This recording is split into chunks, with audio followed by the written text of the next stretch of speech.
भारतीय बाजार में इलेक्ट्रिक मोबिलिटी बहुत तेज़ी से ग्रो हो रही है, लेकिन जब एक आम आदमी एक गाड़ी लेने की सोचता है तो उसके दिमाग में आता है कि गाड़ी तो वो ले लेगा, बहुत सारे ऑप्शन आ चुके हैं, लेकिन चार्जिंग का क्या होगा? अगर कहीं दूर जा रहा है, लंबे सफ़र पे है, तो चार्जिंग इंफ्रास्ट्रक्चर उसको मिलेगा या नहीं? तो इस तरह के काफ़ी सारे सवाल हो सकता है आपके मन में भी हों। मेरे साथ आज जुड़े हैं अवधेश झा जी, जो एग्जीक्यूटिव डायरेक्टर हैं फोर्टूम इंडिया के। और फोर्टूम इंडिया है एक बड़ा चार्जिंग नेटवर्क प्रोवाइड कराने वाला, एक बड़ा इंफ्रास्ट्रक्चर प्रोवाइडर है। तो सर से मैं आम आदमी के जो मन में सवाल होते हैं वही पूछूंगा कि सर पहला तो फोर्टूम के बारे में सर ऑडियंस को बताएं कि कब शुरुआत हुई और क्या आपके फ्यूचर प्लान है और किस चीज़ को सोचकर आपने ये शुरुआत की। बहुत अच्छा सवाल है आपका। जब हमने शुरू की थी 2017 में जी इलेक्ट्रिक व्हीकल की चार्जिंग इंफ्रास्ट्रक्चर लगाने के लिए, तो उस टाइम में इंडिया में इस पर बहुत ज़्यादा बातचीत नहीं होती थी, बट हम लोगों को अनुभव था यूरोप में कि आने वाले समय में इलेक्ट्रिक कार जो हैं वो बहुत आयात में होंगी और सबसे बड़ा जो चैलेंज रहता है वो रेंज एंग्जाइटी। जी, तो चार्जिंग इंफ्रास्ट्रक्चर कैसे अगर नहीं रहेगा तो कैसे लोग चार्ज करेंगे। तो इसी सोच को लेके हम लोगों ने कंपनी के अंदर में फोर्टूम चार्जिंग ड्राइव इंडिया के एक कंपनी बनाई और उसके तहत हमने इंफ्रास्ट्रक्चर लगाने शुरू किए। ये हमारी सोच थी, क्योंकि हमें ऐसा लगता था कि अगर इंफ्रास्ट्रक्चर बहुत आयात में होंगी, चार्जिंग स्टेशंस बहुत आयात में होंगी, तो लोगों को भरोसा होगा कि हम कहीं अटकेंगे नहीं। यही रीज़न है कि अब लोग थोड़ा सा बढ़ भी रहे हैं। आप देख रहे हैं जैसे गाड़ियों की संख्या बढ़नी शुरू हो गई है जी, क्योंकि चार्जिंग स्टेशंस लगने शुरू हो गए हैं। तो इस चीज़ को लेके हमने शुरू किया था और अभी हम आज के डेट में 450 चार्जिंग पॉइंट्स 16 शहर में 15 राज्य में हम चला रहे हैं। हमारा प्लान है कि इसको हम अगले 2 सालों में इंडिया के 52 शहरों में हम लेके जाएं। ऐसे 52 शहर जो 2011 की जनसंख्या गणना के अनुसार 10 लाख से ज़्यादा पॉपुलेशन है वहाँ पे। उन 52 शहरों में हम इसको लेके जाएं, तो ये हमारा प्लान है। अगले 2 साल का प्लान सर ने बता दिया है। तो सर इसके अलावा जैसे आपने बताया कि अगले 2 सालों में आप बढ़ा रहे हैं, लेकिन क्या वहाँ पर छोटे शहर भी होंगे? क्योंकि जनसंख्या आपने बताई 10 लाख के हिसाब से है, तो ये तो बड़े शहर हो गए। लेकिन अगर कोई छोटे शहर में व्यक्ति आज के समय में सोच रहा है ईवी लेने का, तो उसके लिए आप कब तक उस तक चार्जिंग स्टेशन पहुँचेगा? आज भी तो हम लोगों ने ये देखा है कि सिर्फ हमारे करने से, हमारे चार्जिंग स्टेशन लगाने से पूरे भारत में चीज़ें नहीं पहुँच सकती है।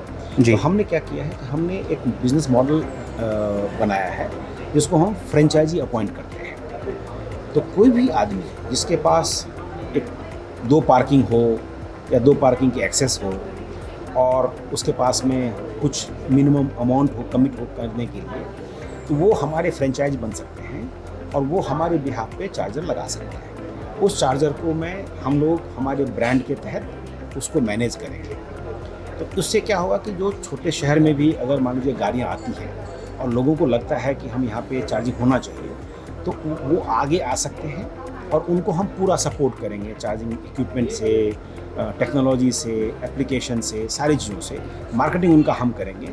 और तो एक तरह से सर मतलब जो अगर बिजनेस के तौर पर इस काम को करना चाहे तो वो भी कर सकता है। वो भी कर सकता है। और साथ में क्या फ़ायदा होगा कि चूँकि 1 चार्जर 2 चार्जर हर छोटे-छोटे शहर में जा सकते हैं जी, तो लोगों को गाड़ी अडॉप्ट करने में भी सहूलियत है। बिल्कुल, इससे नेटवर्क भी बढ़ेगा और बिजनेस भी मिल रहा है उन लोगों को जो कुछ अलग करना चाहते हैं। जी, अभी जैसे स्वैपेबल बैटरी पर भी कुछ कंपनियां हैं जो काम करती हैं और कमर्शियल व्हीकल में स्पेशली स्वैपेबल बैटरी चल रहा है, तो क्या आप भी स्वैपेबल की तरफ आएंगे?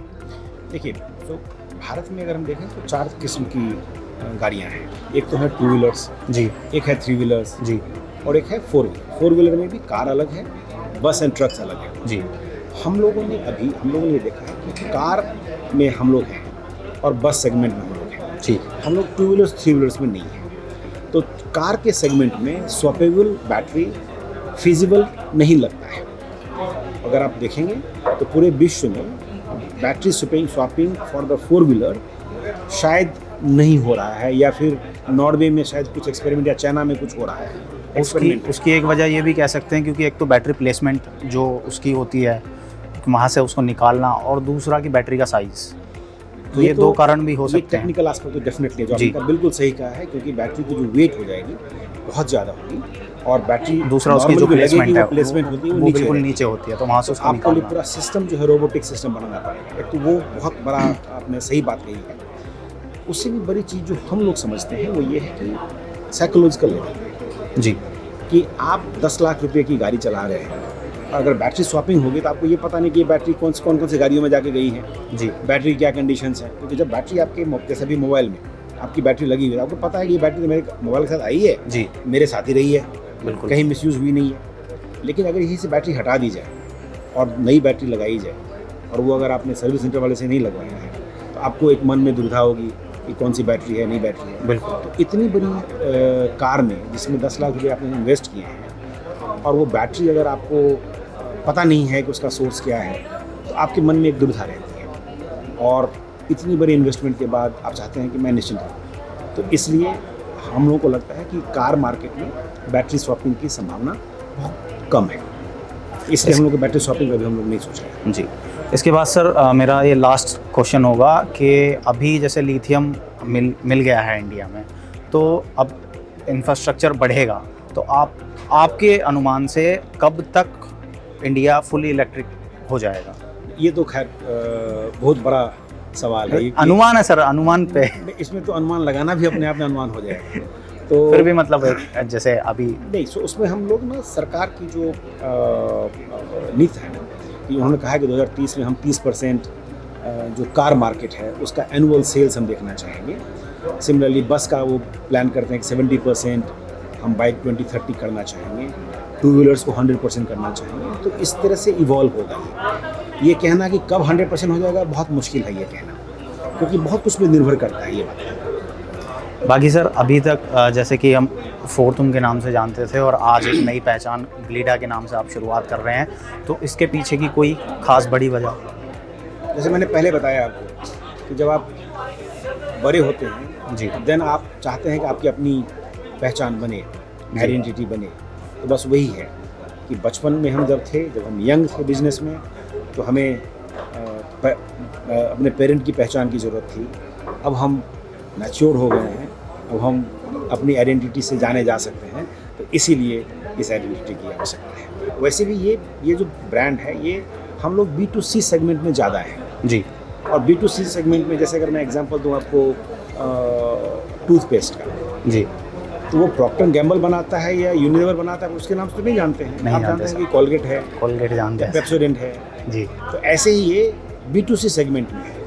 तो हमारे पीछे तो कंपनी वही है, हमारे पेरेंट्स तो वही फोर्तुम है जी, लेकिन जो प्रोडक्ट है वो B2C का है, तो उसको आसानी हो। अब आपको बोलना पड़े फोर्तुम चार्ज एंड ड्राइव तो बड़ा समय लगता है, ग्लीडा शॉर्ट कर दिया है ग्लीडा, तो छोटा नाम रिकॉल करने में बहुत आसानी होती है जी।